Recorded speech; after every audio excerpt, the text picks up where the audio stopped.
Irmãos, a gente segue então com a jornada teológica. O assunto é anjos maus, Satanás e seus demônios. Então a gente vai meditar um pouco sobre essas verdades bíblicas. O nosso estudo ele está feito através de pequenas perguntas. Então eu vou fazendo as perguntas e procurando respondê-las, e assim a gente vai meditar um pouco então naquilo que Deus tem para falar acerca desse assunto. Primeira pergunta, então: o que são anjos maus? Resposta, né? Anjos maus são anjos que pecaram contra Deus e que agora operam continuamente o mal no mundo. Então, uma resposta mais simples acerca desse assunto. Anjos maus são anjos que pecaram contra Deus e que agora, ou seja, no presente momento, eles operam continuamente o mal no mundo. Segunda pergunta, né? Qual a origem dos anjos maus? Como eles surgiram? Bem, anjos maus são criaturas. Eles não são seres eternos. Nós já sabemos que somente Deus é eterno no sentido absoluto da palavra. Somente Deus é eterno. Então, anjos maus são criaturas. É claro que eles não foram criados por Deus como seres malignos. Deus não criou um ser maligno. Mesmo porque a palavra do Senhor nos diz, lá em Gênesis capítulo 1, versículo 31, que quando Deus concluiu toda a sua obra da criação, Ele mesmo testemunhou que a criação era muito boa. E nós já estudamos, inclusive no estudo passado, quando meditamos sobre os anjos e anjos bons, nós já meditamos que esse testemunho que Deus deu em Gênesis 1:31 inclui não apenas a criação natural, mas toda a sua criação, ou seja, também a criação do mundo espiritual. Então, em Gênesis capítulo 1, versículo 31, está escrito assim: viu Deus tudo quanto fizera, e eis que era muito bom. Houve tarde e manhã o sexto dia. Então, fica claro então aqui para a gente que Deus, ao criar os anjos, Ele não criou nenhum ser maligno, nenhum anjo mau. O primeiro relato que nós temos nas Sagradas Escrituras de um anjo mau é Gênesis capítulo 3, versículo 1. É o primeiro relato que temos. Porque ali a gente tem o momento em que Satanás, né, a antiga serpente, ele tenta Eva, ele tenta ali o primeiro casal, ele induz o primeiro casal a pecar. Então ali é o primeiro relato que a gente tem nas Sagradas Escrituras da existência de um anjo mau, né? Gênesis capítulo 3, versículo de número 1. Então assim, de Gênesis capítulo 1, versículo 31, até Gênesis capítulo 3, versículo 1, existe um espaço de tempo aí que nós não temos como determinar a duração desse espaço. Nós não temos como dizer um dia, 2 dias, 3 dias, uma semana, 1 ano, 10 anos, 100 anos, muito mais que isso. Nós não temos como determinar essa duração de tempo. Mas o que a gente percebe então é que nesse espaço de tempo, ou seja, de Gênesis capítulo 1, versículo 31, até Gênesis capítulo 3, versículo 1, é nesse período aí que os anjos maus surgem. Tá? É nesse período de tempo aí. Nesse intervalo de tempo aí, acredita-se que houve então uma rebelião no mundo angelical. E aí muitos e muitos anjos se voltaram contra Deus e, consequentemente, tornaram-se maus. Tá ok? Então, falando um pouco sobre a origem dos anjos maus. Anjos maus são demônios, né? Anjos maus são demônios. Satanás e os demônios.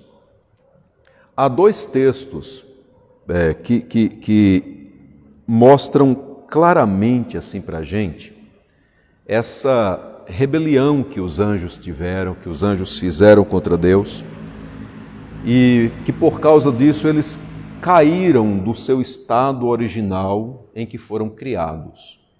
Qual é o estado original em que foram criados? Seres bons. E aí já vimos que os anjos foram criados como seres bons e são seres morais. E pelo fato de serem seres morais, eles devem prestar obediência a Deus que os criou. Tá? Então, a origem dos anjos maus está exatamente aí. Eles não prestaram a devida obediência ao Senhor que os criou. O tempo, então, foi nesse período aí, entre Gênesis capítulo 1, versículo 31, até o capítulo 3, versículo 1, tá? Nesse período aí. Os dois textos que a gente tem, o primeiro é 2 Pedro, capítulo 2, versículo de número 4. Esse texto diz assim, ó: Ora, se Deus não poupou anjos quando pecaram, antes precipitando-os no inferno, os entregou a abismos de trevas, reservando-os para juízo. Então, é um relato importante aí para a gente, né? Eu li 2 Pedro, capítulo 2, versículo 4, mostrando aí que anjos pecaram. Anjos pecaram. E o outro texto é Judas 6. Judas 6 diz assim, ó: E a anjos, os que não guardaram seu estado original, mas abandonaram o seu próprio domicílio, ele tem guardado sob trevas, em algemas eternas, para o juízo do grande dia. Judas 6. Judas 6. Então, esses dois textos, assim, irmãos, eles são os textos mais fortes e mais contundentes, né, que a gente encontra nas Sagradas Escrituras, para mostrar exatamente essa ideia de que houve esse pecado no mundo angelical, não é? Houve essa queda no mundo angelical. Exatamente qual foi esse pecado, nós não temos descrito com detalhes qual foi esse pecado, mas é muito corrente, inclusive, a gente acreditar que eles se rebelaram contra Deus. Eles se revoltaram contra o Senhor, contra o governo de Deus, contra a autoridade de Deus. E aí eles quiseram, inclusive, assumir essa autoridade divina. É como se não estivessem, de maneira nenhuma, satisfeitos com a realidade de que Deus governava, de que Deus governa. Então, tentaram, assumir essa autoridade. A gente acredita, então, que foi exatamente a ambição que lhes causou grande ruína, grande queda. É muito interessante a gente pensar dessa forma, porque quando Satanás tentou Eva, uma das palavras que Satanás disse, né, e induziu tanto no coração de Eva como também no coração de Adão, é que se eles comessem ali daquele fruto, eles seriam semelhantes a Deus, conhecedores do bem e do mal. Então, a ideia de querer assumir, né, uma posição que somente Deus tem, querer assumir um conhecimento que somente Deus tem. É claro que isso foi uma mentira que o diabo contou. A própria palavra do Senhor nos diz que ele é mentiroso, ele é o pai da mentira, e ali ele enganou Adão e Eva, eles foram enganados pela antiga serpente. Porque, de fato, eles passaram a conhecer o bem e o mal, mas não da forma que Deus conhece o bem e o mal. Deus conhece o bem e o mal, mas de maneira nenhuma Deus é influenciado pelo mal. Só que Adão e Eva, ao conhecerem o bem e o mal, eles foram influenciados pelo mal. O mal os dominou. Eles pecaram contra Deus.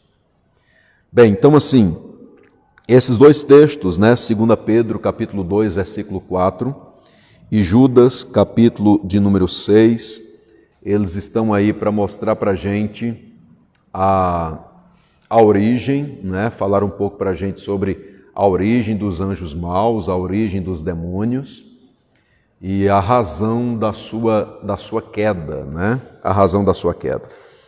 É importante dizer também, queridos irmãos, que esta queda, ela aconteceu em um momento só, ou seja, o diabo e todos os seus anjos, eles caíram todos em um momento só. Não há um espaço de tempo para a queda de um e depois a queda do outro. Essa rebelião, ela foi em um momento só e, consequentemente, todos eles caíram, todos eles foram precipitados, eles foram julgados pelo Senhor. Ok? Se vocês tiverem algum comentário, alguma dúvida, podem ficar à vontade para perguntar, tá bom? Uma outra pergunta que a gente faz é a seguinte: existe liderança entre os anjos maus? Existe algum tipo de liderança? Sim, existe. Existe. Não é sem razão que a Bíblia fala sobre o reino das trevas, ou sobre o império das trevas. Existe uma liderança, sim, entre os anjos maus. E a Bíblia mostra que Satanás é o grande chefe dos anjos maus. Ele é o grande chefe dos demônios. A palavra Satanás ou o nome Satanás vem de uma palavra hebraica cujo significado é adversário. E esse nome explica muito bem uma das atividades de Satanás. Ele é adversário. Ele se opõe a Deus e a tudo aquilo que Deus faz. Tá? Então, ele é adversário. A palavra Satanás, ela aparece na Bíblia muitas vezes, várias vezes.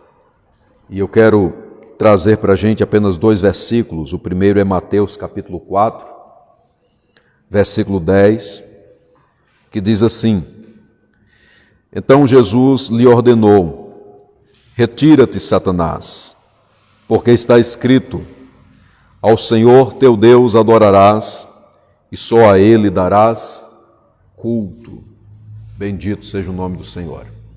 Retira-te, Satanás, porque está escrito: Ao Senhor teu Deus adorarás, e só a Ele darás culto. Mateus 4 é o momento em que o nosso Senhor e Salvador Jesus Cristo está sendo tentado pelo diabo, né? E aqui Jesus declara: Retira-te, Satanás, porque está escrito: Ao Senhor teu Deus adorarás e só a Ele darás culto. O diabo queria ser cultuado, queria ser adorado, tá? Porque Deus é adorado, Deus é cultuado, e o diabo então queria ser adorado. Tá? Um outro texto é Lucas capítulo 10, versículo 18, quando está escrito assim: Mas ele lhes disse: Eu via Satanás caindo do céu como um relâmpago. Glória a Deus por isso. Eu via Satanás caindo do céu como um relâmpago. Lucas capítulo 10, versículo 18. Estas foram palavras do Senhor e Salvador Jesus Cristo aos seus discípulos, né? Eu via Satanás caindo do céu como um relâmpago. Então, apenas esses 2 textos, eles estão aqui mais para para mostrar para a gente, momentos em que as Sagradas Escrituras cita o nome Satanás. E aí a Bíblia apresenta vários outros nomes para Satanás. Há uma quantidade muito grande. Eu estou trazendo para a gente aqui alguns deles. Na Bíblia, Satanás é conhecido também, é citado também como o diabo, a serpente, ou a antiga serpente, não é? A serpente lá em Gênesis, a antiga serpente lá em Apocalipse, mas é fazendo referência à serpente lá de Gênesis capítulo 3. É conhecido também como Beuzebu, ou seja, o maioral dos demônios, não é? O príncipe deste mundo, o príncipe das potestades do ar, é conhecido como o espírito que agora atua nos filhos da desobediência, também é conhecido como o dragão, o maligno, o sedutor, enfim, há muitos outros nomes que a palavra do Senhor apresenta, fazendo referência a um ser só, Satanás. Tá? E aí há dois textos que eu quero trazer para os irmãos que mostram o Satanás como sendo o líder, o líder de todos os anjos caídos. O primeiro é Mateus capítulo 9, versículo 34. O texto diz assim: mas os fariseus murmuravam, pelo maioral dos demônios é que ele expele demônios. Jesus então estava realizando a sua obra, expulsando demônios pelo poder do Espírito Santo. E os fariseus murmuraram dizendo que Jesus estava expulsando demônios pelo maioral dos demônios, ou seja, usando o poder do rei dos demônios, do líder dos demônios, do chefe dos demônios. Foi uma murmuração muito forte, foi uma acusação muito séria, porque estava muito evidente que a obra que Jesus estava realizando não era uma obra aliada ao poder das trevas, mas era uma obra realizada no poder do Espírito de Deus. E Jesus repreendeu essa murmuração aqui dos fariseus. E aqui nós temos um dos pecados, ou um pecado que, dentro das Sagradas Escrituras, não se tem perdão. É a blasfêmia contra o Espírito Santo, que no caso aqui foi exatamente atribuir ao diabo, e atribuir de forma consciente ao diabo uma obra realizada pelo Espírito de Deus. Muito bem, então o texto fala, pelo maioral dos demônios é que expele os demônios. E o segundo texto é Mateus capítulo 25, versículo 41, que está escrito assim: então o rei dirá também aos que estiverem à sua esquerda: apartai-vos de mim, malditos, para o fogo eterno, preparado para o diabo e seus anjos. E aqui é uma referência já bem mais clara, inclusive, do que a própria de Mateus capítulo 9, versículo 34. Porque aqui em Mateus capítulo 25, 41, são palavras do próprio Senhor e Salvador Jesus Cristo. Esse texto aqui de Mateus 25 fala sobre o momento em que todos os homens forem julgados, onde será declarado o destino eterno de cada ser humano, de cada pessoa. E aí o texto diz: então o rei dirá também aos que estiverem à sua esquerda: apartai-vos de mim, malditos, para o fogo eterno, preparado para o diabo e seus anjos. Esses anjos aqui, logicamente, são os anjos maus, são os demônios. E o texto, então, está mostrando que o diabo tem anjos maus, ou seja, ele lidera anjos maus. A rebelião, então, que houve no céu, a rebelião que houve, entendemos, então, que foi uma ação do diabo, ou seja, de um anjo que liderou outros anjos e todos eles caíram, todos eles pecaram. E o diabo, então, se torna o líder de todos os seres angelicais malignos, o líder de todos os demônios. Bem, então é correto dizer que Satanás, ele é o originador do pecado.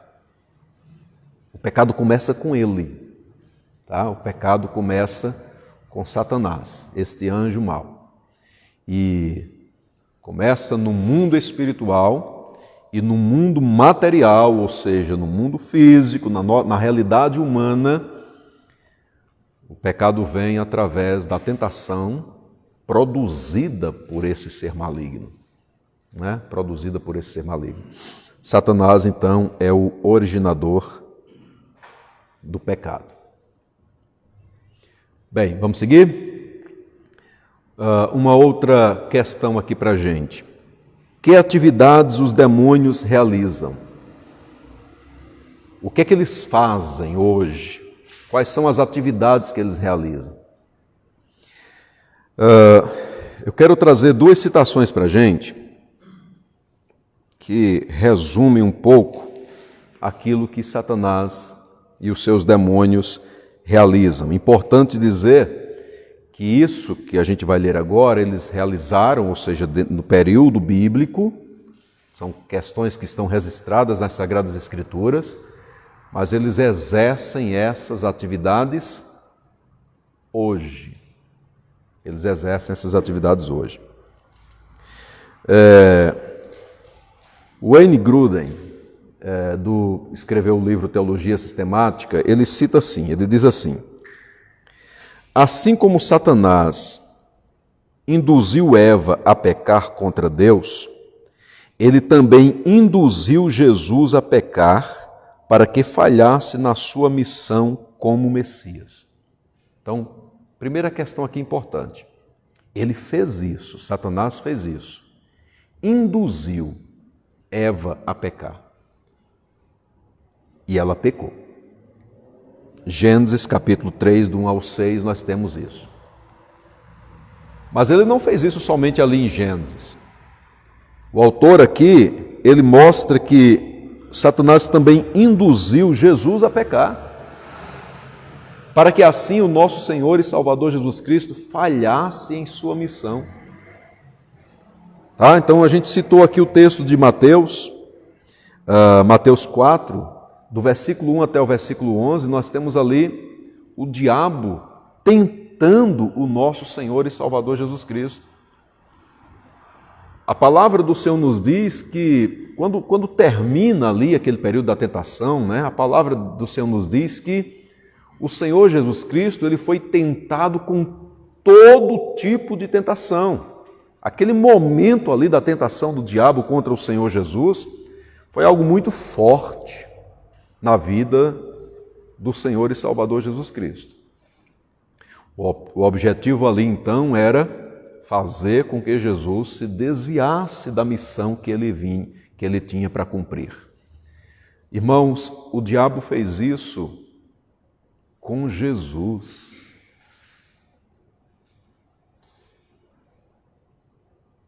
Ele não teve êxito. A palavra do Senhor declara que Jesus não pecou. Não somente ali em Mateus capítulo 4, que foi o período da tentação, mas em todo o seu ministério, Jesus Cristo não pecou. Amém? Mas é importante dizer que Satanás, um anjo caído, vencido, tentou Jesus. As tentações ali de Cristo, elas foram verdadeiras, elas foram reais. Jesus realmente foi tentado pelo diabo. E aí, se o diabo fez isso com Cristo, por que não faz isso comigo e não faz isso com cada um de vocês também? Por que fecharmos os olhos para a realidade de que Satanás não tenta? Então, o objetivo do diabo em relação a Cristo foi que o Senhor Jesus Cristo falhasse na sua missão como Messias, e Jesus venceu a tentação. Já em Gênesis 3, o diabo teve êxito ali. O primeiro casal pecou, o primeiro casal caiu. O primeiro casal, Adão e Eva, cederam à tentação. Seguindo então a citação, as táticas de Satanás e seus demônios são de usar as mentiras, o engano, o assassinato e qualquer outra espécie de atividade destrutiva para provocar nas pessoas o abandono de Deus e a destruição delas próprias. Então isso aqui é algo forte para a gente. As táticas de Satanás e seus demônios são de usar mentiras, engano, assassinato e qualquer outro tipo de atividade destrutiva. Para quê? Para provocar nas pessoas o abandono de Deus e a destruição delas próprias. Então, de fato, a palavra do Senhor nos diz, e foram palavras que saíram da boca do Senhor e Salvador Jesus Cristo, que o ladrão, que é Satanás, o diabo, ele realmente veio para matar, roubar e destruir. E a gente não pode, de maneira nenhuma, fechar os olhos para essa verdade. Cristo veio para nos dar vida, né? E vida com abundância. Bendito seja o Senhor. Seguindo a citação, os demônios tentarão toda tática para cegar as pessoas para o Evangelho. Em 2 Coríntios, capítulo 4, versículo 4, ali está escrito que o Deus deste século cegou o entendimento dos incrédulos, para que a luz do Evangelho não resplandeça em suas mentes, em seus corações, e assim sejam salvos. Ele usa as suas táticas exatamente para que as pessoas não compreendam o Evangelho, não aceitem o Evangelho da glória de Deus.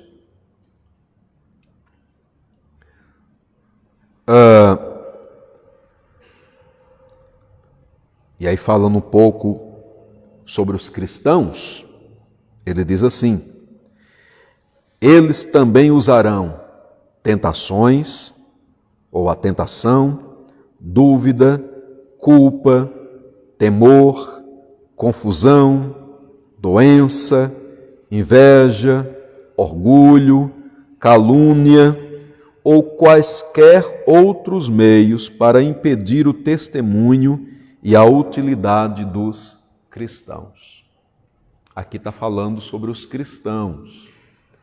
A ação de Satanás e os demônios e os seus demônios nos cristãos.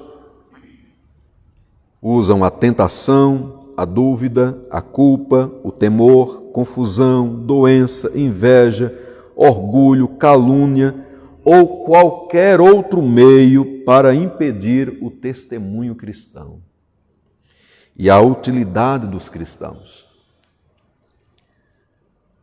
Então, são meios que Satanás e os seus demônios usam para que o nosso testemunho como cristãos que somos, como homens e mulheres de Deus, fiquem ofuscados diante da sociedade.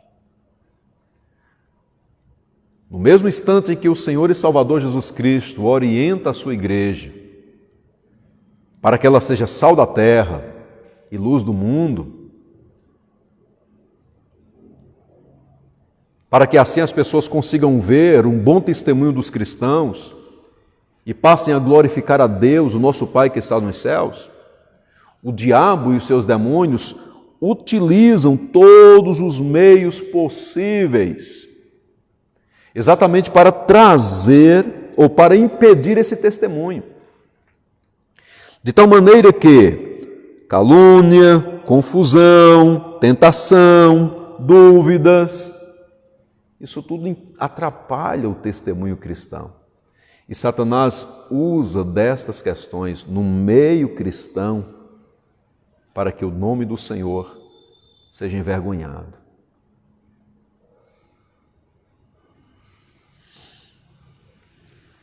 Uma outra citação também de um outro livro de teologia sistemática, esse é do autor Berkoff, ele diz assim: como os anjos bons, os anjos maus também possuem poder sobre-humano, mas o uso que dele fazem é contrário ao que os anjos bons fazem.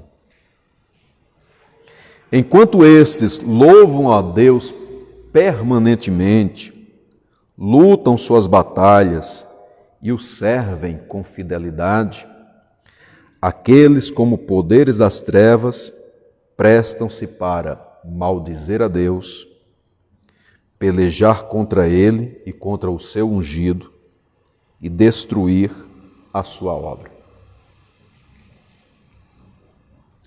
Estão em constante rebelião contra Deus, procuram cegar e desviar até os eleitos de Deus, e animam, ou seja, estimulam os pecadores no mal que estes praticam.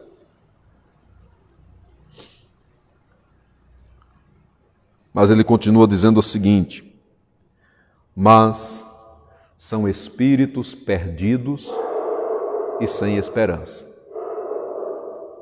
Agora mesmo estão acorrentados ao inferno e a abismo de trevas, e embora não estejam ainda limitados a um lugar só, no dizer de Calvino, contudo, arrastam consigo as suas cadeias por onde vão.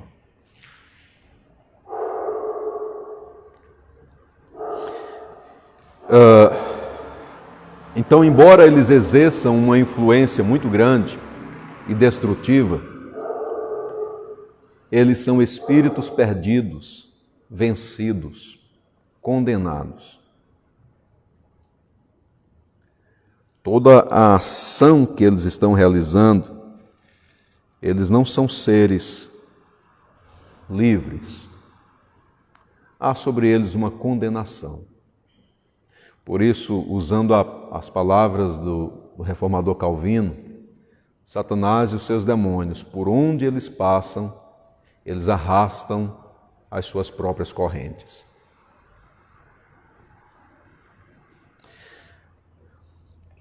E aí a gente vem para uma outra pergunta. Todo o mal que acontece no mundo procede de Satanás e de seus demônios? Aí a gente medita nisso pensando de duas formas. Primeiro, a Bíblia, ela mostra para a gente a influência de Satanás no mundo inteiro e também nos crentes. A Bíblia mostra isso, a influência de Satanás no mundo inteiro e também nos crentes. Deixa eu trazer alguns textos para a gente sobre isso.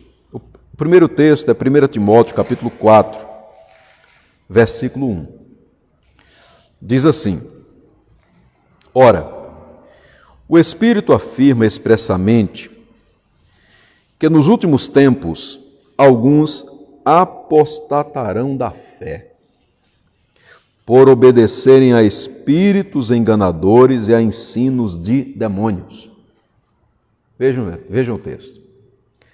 Nós estamos vendo a influência de Satanás no mundo. Vejam que o finalzinho do versículo 1 fala sobre ensinos de demônios. Quando você lê o versículo 3, você percebe um pouco desses ensinos. Diz assim, que proíbem o casamento e exigem abstinência de alimentos que Deus criou para serem recebidos com ações de graças pelos fiéis e por quantos conhecem plenamente a verdade. O texto está falando sobre ensinos de demônios. É claro que esses ensinos de demônios, eles não foram transmitidos diretamente por demônios. Foram homens, né? Foram pessoas que transmitiram esses ensinos. Mas o apóstolo Paulo mostra aqui para Timóteo que a origem desses ensinos e que a influência desses ensinos é maligna. Que esses ensinos, eles foram transmitidos, na verdade, por demônios. Não foram dados pelo Espírito de Deus. Porque assim como as Sagradas Escrituras é um livro que foi dado pelo Espírito de Deus, há muitos e muitos ensinos que são dados por demônios. E aí a grande questão: pessoas podem até nem pensar nisso. Inclusive tantas e tantas pessoas que seguem esses ensinos. Podem até nem pensar que esses ensinos foram dados por demônios, mas as Sagradas Escrituras mostram que sim. E uma das questões aqui que eu destaco aqui para a gente é inclusive a proibição do casamento.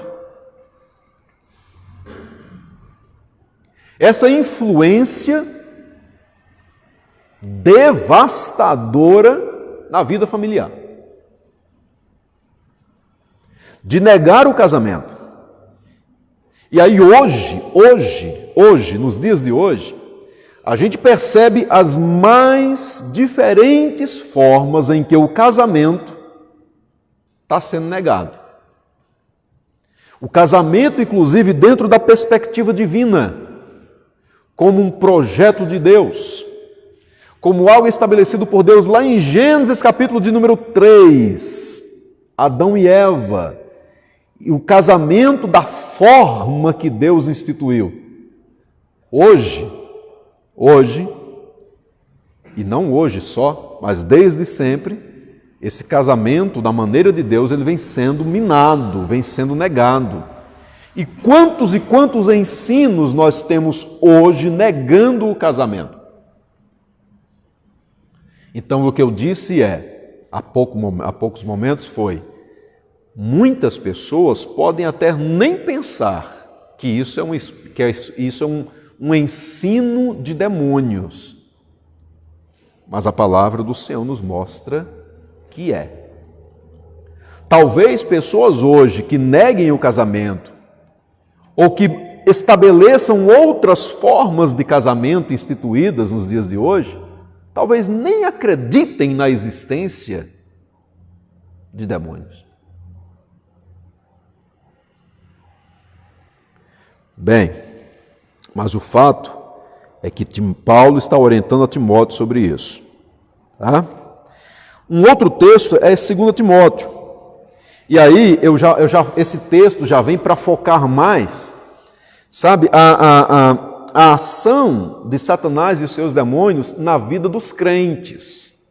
Vejam 2 Timóteo, capítulo 2, do versículo 24 até o 26, diz assim: Ora, é necessário que o servo do Senhor não viva a contender, e sim deve ser brando para com todos, apto para instruir, paciente, disciplinando com mansidão os que se opõem, na expectativa de que lhes conceda não só o arrependimento para conhecerem plenamente a verdade, mas também o retorno à sensatez, livrando-se eles dos laços do diabo, tendo sido feitos cativos por ele para cumprirem a sua vontade. Percebem? O texto está mostrando aí que o diabo, ele arma laços. Ele tem, então, as suas armadilhas, ele procura enganar as pessoas, levando-as a cumprirem a sua vontade. E aí o texto diz: disciplinando com mansidão os que se opõem. Os que se opõem a quê? Os que se opõem aqui. O contexto, então, meus queridos irmãos, é a verdade de Deus. São as Sagradas Escrituras. É a doutrina cristã. É o Evangelho transmitido pelo nosso Senhor e Salvador Jesus Cristo, passado para os apóstolos e dos apóstolos transmitido para a sua amada igreja. Então, quando pessoas se opõem a essa mensagem, inclusive quando cristãos estão se opondo à mensagem do Evangelho, eles estão caindo em quê? Em um laço do diabo. A oposição, a rebelião, a falta de compromisso com as Sagradas Escrituras. Aí o texto sagrado nos mostra, livrando-se eles dos laços do diabo, tendo sido feitos cativos por ele para cumprirem a sua vontade. Sim, porque quando um cristão ou qualquer outra pessoa não cumpre a vontade de Deus revelada nas Sagradas Escrituras e faz contrário àquilo que está nas Sagradas Escrituras, que vontade ele está cumprindo nesse momento?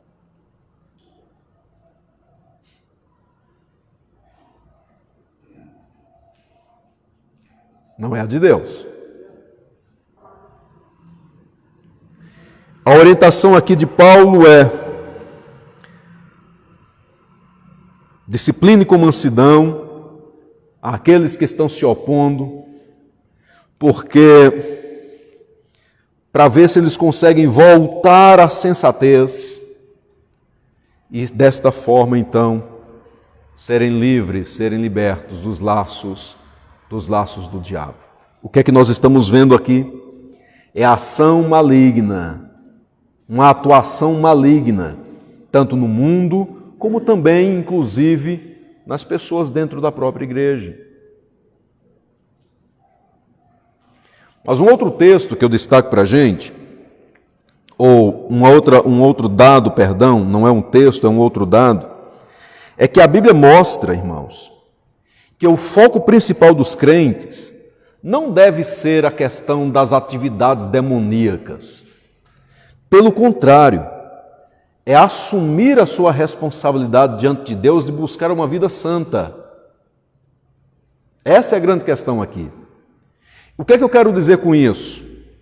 É que, embora nós não devamos negar que Satanás e os seus demônios atuam no mundo e também agem na igreja, nos cristãos, para levá-los a se afastarem de Deus e a praticar tudo aquilo que Deus não quer, embora a gente tenha isso como uma verdade bíblica, o que a gente percebe dentro das cartas no Novo Testamento, claro, dentro das cartas, é que a ênfase não é dada a isso.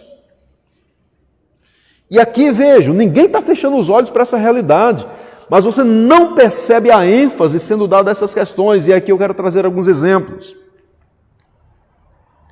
Olha, a palavra do Senhor nos mostra que Satanás, e a gente já viu aqui as atividades quando a gente lê os textos, né? Que ele induz a confusão, a intrigas, a todo tipo de confusões para fazer com que as pessoas se afastem dos propósitos de Deus. E aí a gente lembra com isso de uma igreja que tinha muito dessas coisas. A igreja de Corinto.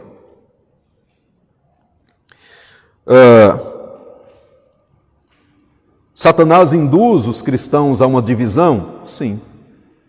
E a igreja de Corinto era uma igreja dividida. Agora, como é que o apóstolo Paulo trata a questão da divisão da igreja em Corinto? Você não lê na carta de Corinto o apóstolo Paulo ensinando a igreja a repreender o espírito de divisão. Você não lê.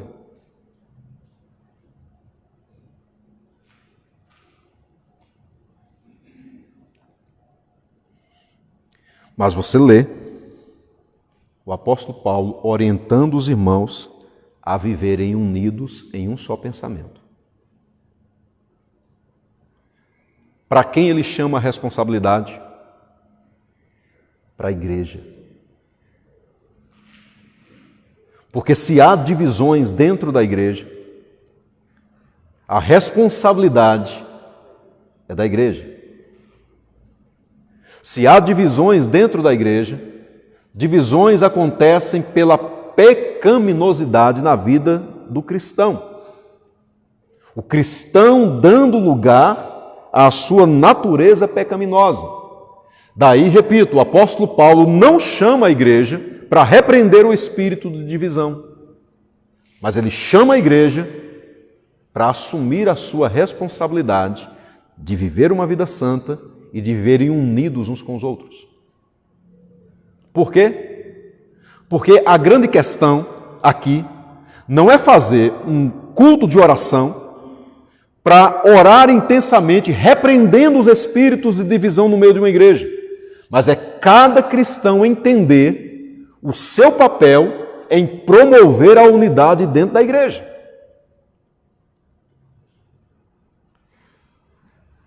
Corinto era uma igreja que tinha seríssimos problemas de relacionamentos sexuais, consequentemente ilícitos. Qual é a orientação do apóstolo Paulo em relação à igreja em Corinto nesse sentido? O incesto, por exemplo, um pecado sexual dentro da igreja em Corinto. Você não vê o apóstolo Paulo repreendendo o espírito de incesto. Não. Mas você vê o apóstolo Paulo chamando a igreja a assumir a sua responsabilidade de disciplinar quem está praticando esse tipo de coisa. Porque a igreja assume a sua responsabilidade diante de Deus de viver uma vida santa. Então, irmãos, a ênfase dentro de todo o Novo Testamento não está nessa questão de atividades demoníacas, de focar a vida cristã nas atividades demoníacas, mas é de focar a vida cristã na santidade e na responsabilidade que cada um de nós tem diante de Deus.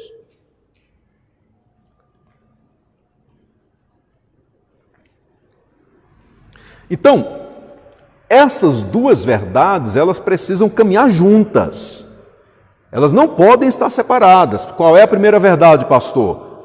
A verdade de que Satanás e os seus demônios atuam no mundo e também atuam na igreja, no sentido de agir no meio do povo de Deus. A gente não pode negar essa verdade. Mas a segunda verdade é que nós somos responsáveis pelos nossos próprios pecados. E nós não podemos, de maneira nenhuma, atribuir ao diabo questões cuja responsabilidade são nossas.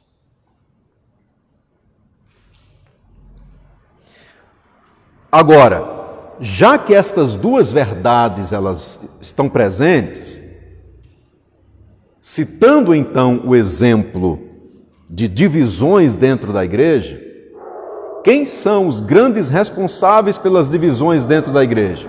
Somos nós mesmos quando causamos essas divisões. Mas com isso, Satanás está de fora dessa situação toda? Não. Essa é a grande questão. Não adianta a gente dizer assim, a culpa é nossa, deixa Satanás de lado que ele não tem nada a ver com isso. Ele tem tudo a ver com isso. Ele tem tudo a ver com isso.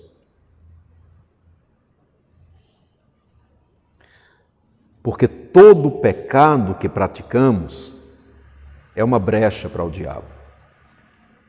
E ele sabe muito bem agir nisso.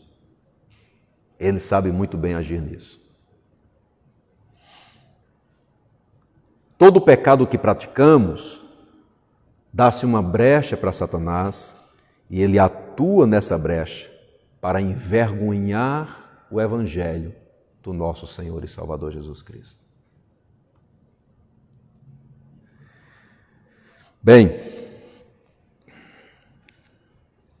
eu quero caminhar para concluir esta palavra para a gente. e dizer aos queridos irmãos, ou lembrar aos queridos irmãos, porque o que eu vou dizer nós sabemos. O nosso Senhor e Salvador Jesus Cristo venceu o diabo.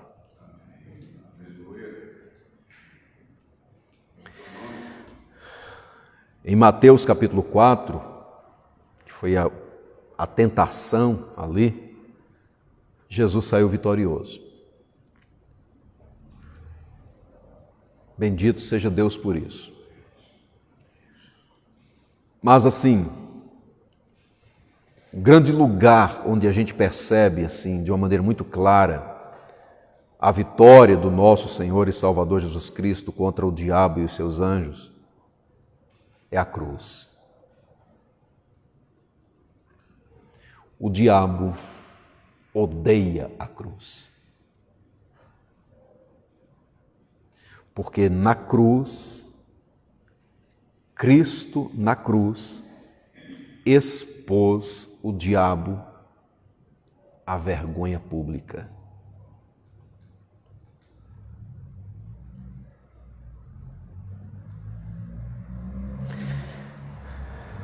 Há um texto em Colossenses capítulo 2, versículo 15, diz assim: e despojando os principados e potestades, publicamente os expôs ao desprezo, triunfando deles na cruz. Que texto poderoso! Esse mesmo versículo, Colossenses 2,15, em uma outra versão bíblica, que é a Nova Versão Transformadora, ele diz assim: desse modo, desarmou os governantes e as autoridades espirituais e os envergonhou publicamente ao vencê-los na cruz. Na cruz. A vitória de Cristo proclamada na cruz. Repito, na cruz o diabo sofre vergonha pública.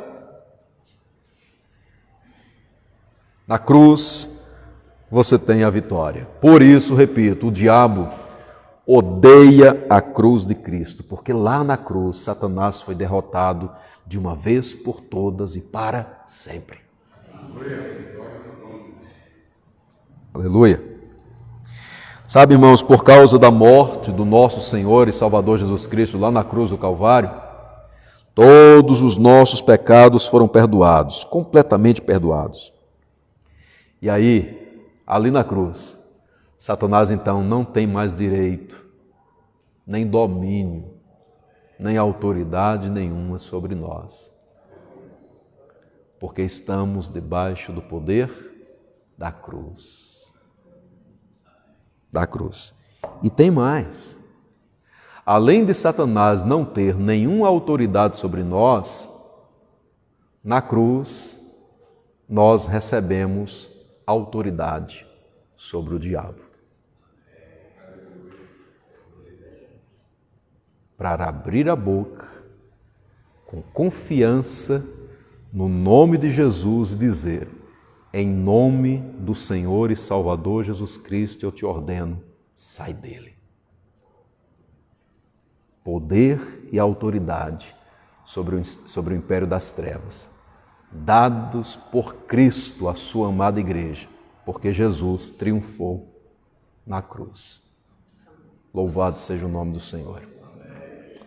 Que Ele nos abençoe.